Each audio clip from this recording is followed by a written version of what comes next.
Okay, so now we're going to talk about common bean, and you have eaten this one. If you've eaten green beans, they were probably common bean. This is Phaseolus vulgaris. And vulgaris kind of means like a rough condition or sort of a rudimentary condition. And I looked up, sativa is just cultivated. So it's the cultivated version of some wild plant. Vulgaris is kind of the root condition.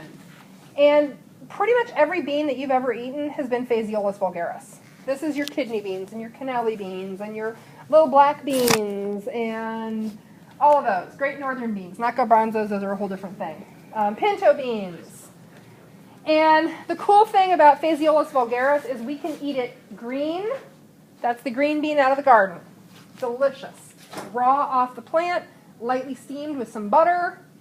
I learned to make Greek green beans last summer, which was good because we had a bumper crop with garlic and lemon juice and olive oil and tomatoes. Oh, they're good. You can also eat them what are called mature beans or shell beans, and this is a bigger thing in Europe. This is a big thing in French cuisine. So that point when your green beans in the garden get where they're just too tough, and the pods are kind of stringy, but they're still fresh, they're not dried. That's a mature shell bean.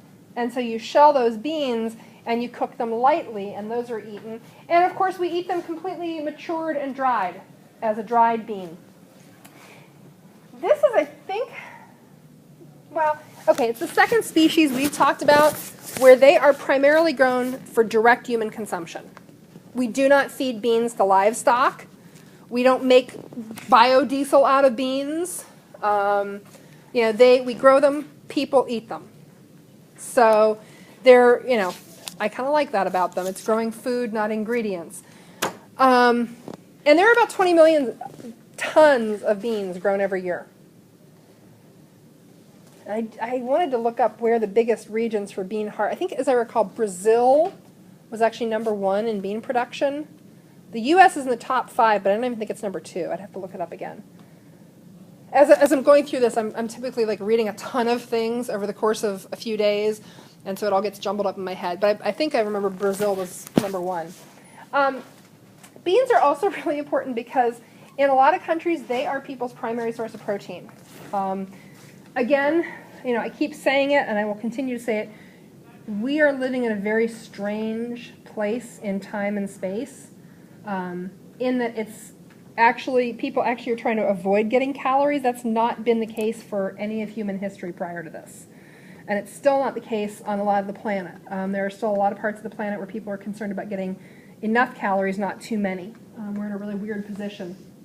And one of the nice things about beans as a protein is they're a relatively complete protein. So what are proteins made of?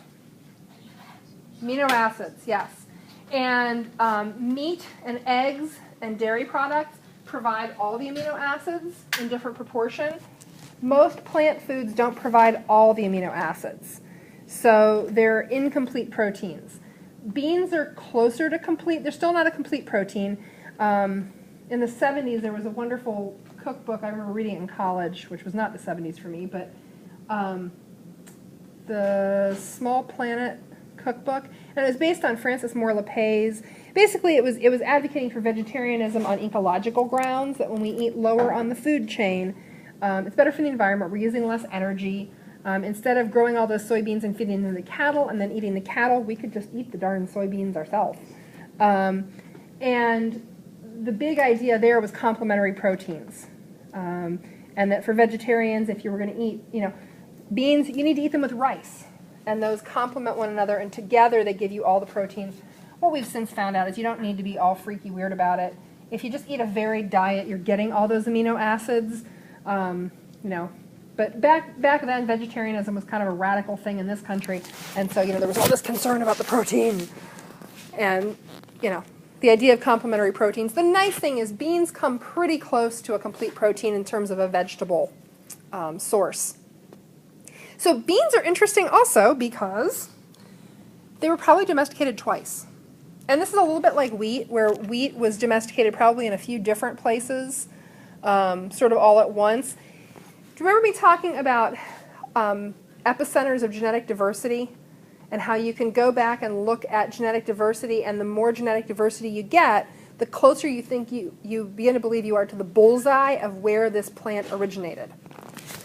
Well, what's interesting is that there are two centers, and this is actually a genetic diversity hotspot map, and this is, of course, Central America. So this is southern Mexico and Costa Rica somewhere in there. I don't know my Latin American map well enough. There are multiple hotspots of genetic diversity in Central and South America. One of those regions is basically right in Central America, sort of the Yucatan Peninsula. It's probably one place where beans originated. The other one is in the Andes, down in Peru, farther south. And the leading hypothesis on this, and I don't know that anybody is like critically working on the bean question, but one of the leading hypotheses is that there was an initial domestication event. Those things were traded and traveled further down into South America.